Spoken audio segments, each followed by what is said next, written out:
హంపీని explore చేసిన తర్వాత నా నెక్స్ట్ డెస్టినేషన్ కోసం బయలుదేరిన, కానీ జర్నీ అయితే స్టార్ట్ చేసిన, నెక్స్ట్ డెస్టినేషన్ ఎక్కడో తెలియదు. నా ఈ రోజు ఎన్ని మలుపులు తిరుగుతుందో వీడియోలో చూద్దాం. Let's go. అన్న నన్ను ఒక మంచి ప్లేస్కి తోలుకొచ్చిండు.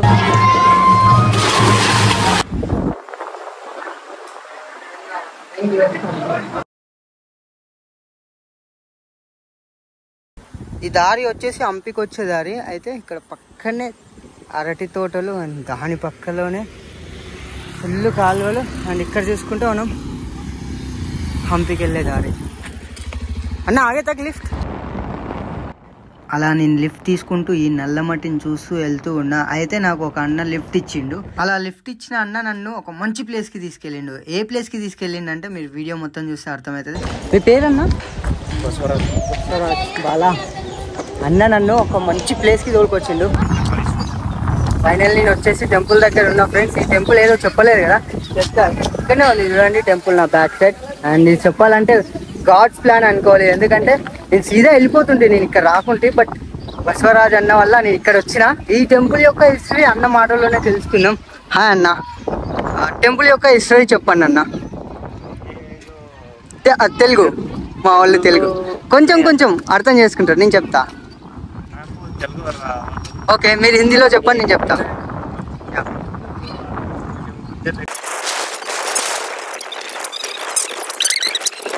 तो एक दिन में खाली हो जाता है, एक दिन में 2-4 घंटे में खाली हो जाता है, फिर 2 दिन में पूरा पानी भरता है इधर से. ఇప్పుడు ఇక్కడ నుంచి వాటర్ రావట్లేదా? इधर से ही पानी. ఈ వాటర్ ఉంది కదా ఇక్కడ, మనం చూసుకుంటే అక్కడ ఒక డ్యామ్ చూసిండ్రా? इधर कहाँ भी देखो पानी मिलता है, इधर पूरा पानी. अच्छा, जो हमारे जो इलाका जो गुलबर्गा डिस्ट्रिक्ट है, और जो डिस्ट्रिक्ट में ना कभी इधर भी ज्यादा पानी नहीं. हाँ, इधर बहुत इतना ज्यादा पानी है जो ఇక్కడ ఈ టెంపుల్ యొక్క హిస్టరీ ఏంటంటే ఇది రామాయణ మహాభారత కాలంలో నుంచి ఉంది. అయితే ఇక్కడ స్పెషల్ ఏంటంటే మెయిన్ 12 జ్యోతిర్లింగాల యొక్క రూపాలు మొత్తం వచ్చేసి ఇక్కడనే ఉంటాయి. ఈ ఒక్క టెంపుల్లోనే ఉంటాయి కదా అన్న. 12 జ్యోతిర్లింగాల దర్శనం తర్వాత మీరు ఇక్కడ వచ్చినారు అనుకోండి, మళ్ళీ ఇక్కడ మీరు ఒకేసారి 12 జ్యోతిర్లింగాలను దర్శనం చేసుకోవచ్చు. అండ్ ఇంకొక స్పెషల్ ఏంటంటే ఈ గుల్బర్గా డిస్టిక్ లో మనం చూసుకుంటే ఎక్కడ నీళ్ళు ఉండవు. మైసూర్ సైడ్ అక్కడ ఉంటాయి, బట్ ఇక్కడ మీరు వచ్చిండ్రు అనుకోండి ఈ స్టేడియం ఈ గుల్బర్గాలో మొత్తం నీళ్ళు ఉండవు, వాటర్ది బాగా ఇబ్బంది ఉంటుంది. బట్ ఈ ప్లేస్ ఉంది కదా, ఈ ప్లేస్ యొక్క స్పెషల్ ఏంటంటే ఈ వాటర్ని ఇప్పుడు మనం తీసేసాం అనుకోండి, అక్కడ డ్యామ్ ఉంది కదా, ఆ డ్యామ్ ఓపెన్ చేస్తే ఇది ఒక 4 గంటలు 5 గంటలు ఒక రోజులో ఈ నీళ్ళు వెళ్ళిపోయినా మళ్ళీ ఈ నీళ్ళు ఇక్కడి నుంచే పుడతాయంట. ఇది స్పెషల్. అందరు ఇక్కడ చూడండి బట్టలు ఎంత ఎంజాయ్ చేస్తుండ్రు. నేను వెళ్ళి ఇప్పుడు స్నానం చేసుకుని వచ్చి దర్శనం చేసుకుంటా. థ్యాంక్ యూ అన్న, మీరు లేకుంటే నేను ఇదే వెళ్ళిపోతుంది, నాకు తెలియకుండా ఈ ప్లేస్ యొక్క.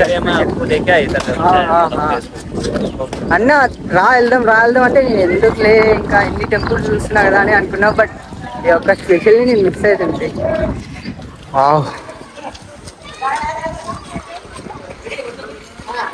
అనంత పద్మనాభం మందిరం. అచ్చా, కానీ ఇది మొత్తం కూల్ చేసిండ్రు కదా, నిజాం రాజులు వచ్చేసి దీన్ని డిస్ట్రాయ్ చేసిండ్రు. అక్కడ వచ్చేసి మెయిన్ టెంపుల్,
నుంచి ఇదే క్యా మ్యాజిక్ కానీ ఇక్కడ రావడానికి ఏం మ్యాజిక్? అచ్చా, అక్కడ బుగ్గలు వస్తున్నాయి.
ఈ నది కూడా అంత నీట్గా లేదు, అయినా సరే చూడండి.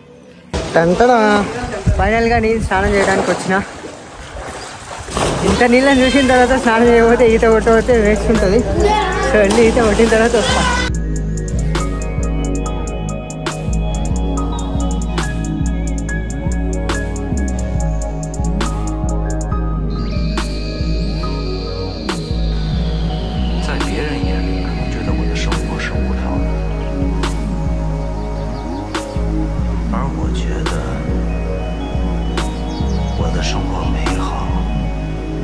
而且充满了想象力。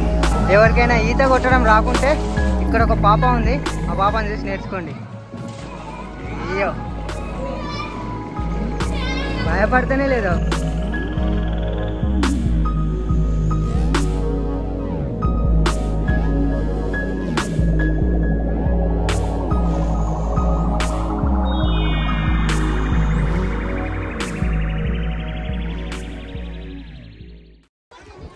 ఎప్పుడైనా పిల్లోని పెళ్ళికి తినడానికి వెళ్ళిండ్రా? ఇప్పుడు నేను వెళ్దామని అనుకుంటున్నాను. ఎందుకంటే ఈ గుడిలో ఇప్పుడు అంటాడా ఒక పెళ్ళి ఉంది, పెళ్ళి సందడి. ఫస్ట్ దర్శనం చేసుకొని వచ్చిన తర్వాత అన్నం పెడితే భోజనం చేసి లగాయిద్దాం. ఇక్కడ గుడి చూసుకున్నట్లయితే మనం శ్రీ నీలకంఠ కాళేశ్వర దేవస్థానం, దక్షిణ కాశీ, కల్గి. మనం ఇంతకుముందు టెంపుల్స్లలో లేదా హిస్టారికల్ ప్లేస్లకు వెళ్ళినప్పుడు అక్కడ ఈ స్ట్రక్చర్ వేరే ఉంటుండే, బట్ ఇక్కడ కొంచెం చేంజ్ అయిపోయింది. చూడండి, నేను ఫస్ట్ టైం చూస్తున్నా ఇలాంటి పిల్లర్. ఇంతకుముందు మనం చూసిన పిల్లర్స్ మొత్తం ఇలా ఉంటుండే, చూడండి ఇలా ఉంటుండే, బట్ ఇక్కడ వచ్చేసి ఇలా ఉంది. కొంచెం డిజైన్ చేంజ్ అయింది. ఇక్కడ లోపల వచ్చేసి 12 జ్యోతిర్లింగాలకు సంబంధించిన శివలింగం ఉంది. పిల్లర్స్ కొన్ని వంగిపోయినాయి. ఇక్కడ నుంచి రైట్ తీసుకుంటే దేవుడి గర్భగుడి. సో లోపల తీయొద్దు కాబట్టి నేను ఆఫ్ చేస్తున్నా.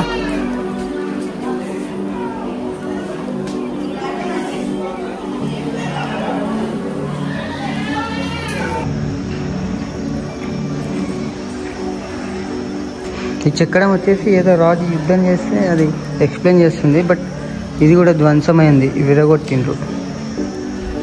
అక్కడ చూసుకున్నట్లయితే మెయిన్ టెంపుల్కి ఎంట్రీ ఉంటుంది, బట్ మనం అక్కడ వెళ్ళే కంటే ముందు లెఫ్ట్ సైడ్లో ఇలా ఒక టెంపుల్ ఉంటుంది. పూర్తిగా ధ్వంసం చేయబడింది, పూర్తిగా మొత్తం పిల్లర్స్ మొత్తం విరగొట్టిండ్రు.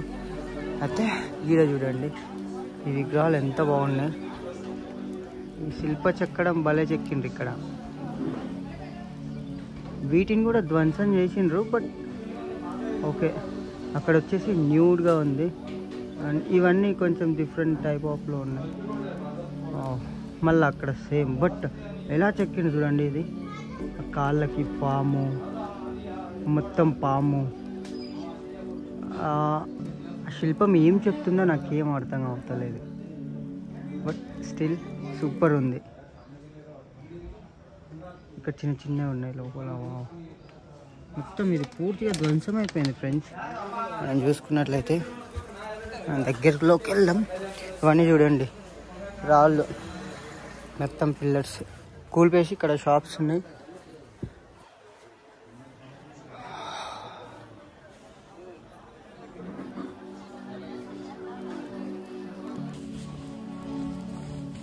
రైట్ సైడ్కి అండ్ లోపల నార్మల్ ఉంది.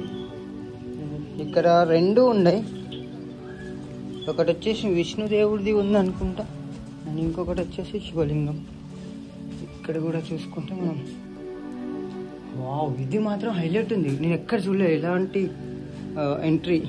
గర్భగుడిలోకి ఎంట్రీ అయినప్పుడు ఓహోహోహో చూసుకోండి మీరు ఒకసారి.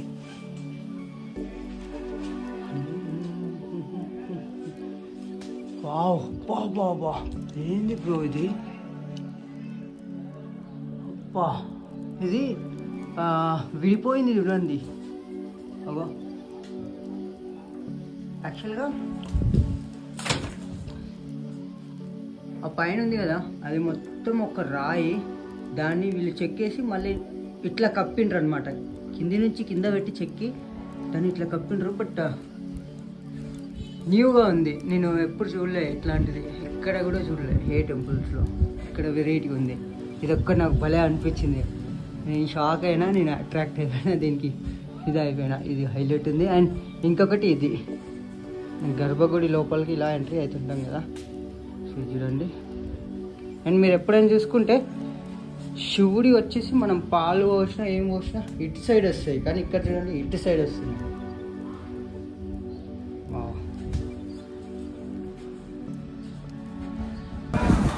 ఇట్లాంటి ప్లేస్ చూసినప్పుడు కొంచెం బాధ అనిపిస్తుంది, ఎందుకు వీళ్ళు కూల్ చేసిండ్రు అని.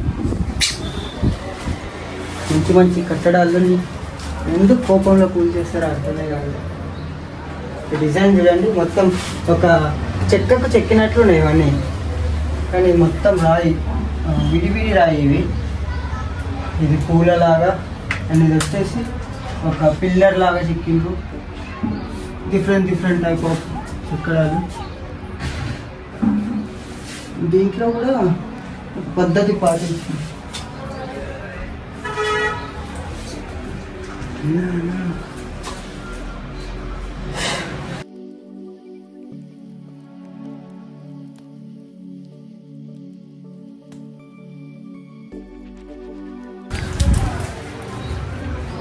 మన హిస్టరీని మనమే కోల్పోతున్నాం. ఫ్యూచర్లో ఇవి కూడా ఉన్నాయి అనుకుంటా. ఒక 50 years తర్వాత నా బ్యాక్ సైడ్ ఏదైతే కనిపిస్తుందో ఇది కూడా మొత్తం కింద పడిపోతుంది.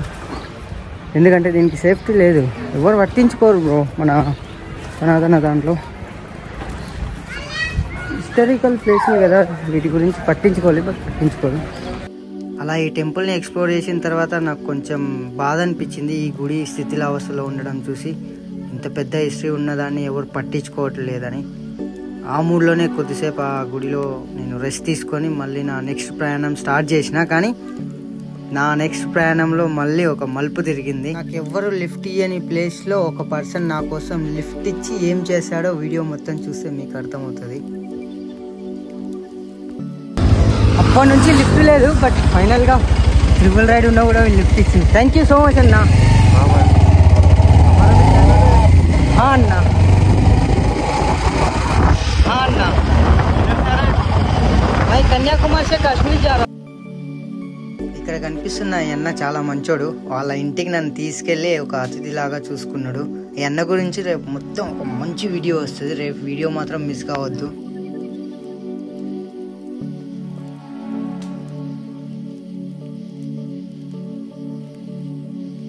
మార్నింగ్ నుంచి ఈరోజు నేను ఫుల్ అంటే ఫుల్ కింద మీద అయింటి. హీట్లు మామూలుగా లేదు ఇక్కడ, హీట్ ఘోరంగా ఉన్నది, అంత ఎండు ఉన్నది ఇక్కడ. కావాలంటే అన్నని అడగండి, ఏ గుల్బర్గాలో ज़्यादा హీట్ అయ్యేదా చూడండి. నిన్న ఉన్న ఎప్పుడో 47 దాకా వెళ్ళిందని అనుకుంటా. అంతా ఉండే. అండ్ ఇప్పుడు చూడండి, మేము ఇక్కడ బెడ్ వేసుకున్నాం, ఆరామ్సే కూకొని మాట్లాడుతున్నాం. ముందుగా మీకు మీ ఫ్యామిలీకి చాలా థ్యాంక్స్ అన్న, నాకు హెల్ప్ చేసినందుకు. ఈ రోజైతే నేను ఫుల్ సతమతం ఏంటి, ఎందుకంటే ఫుల్ ఎండలు కొడుతున్నాయి ఇక్కడ. నా బాధ అర్థం చేసుకొని వానదేవుడు వాన వచ్చిందని అనుకుంటున్నా. అండ్ ఇంకొకటి, రేపు వీడియో మాత్రం మిస్ కావద్దు, మస్తు ఉంటుంది. అండ్ ఈ వీడియో చూసినందుకు థ్యాంక్ యూ ఫర్ వాచింగ్. జై love you all, stay connected. మీ నెక్స్ట్ వీడియోలో మళ్ళీ కలుద్దాం. Bye, please enjoy.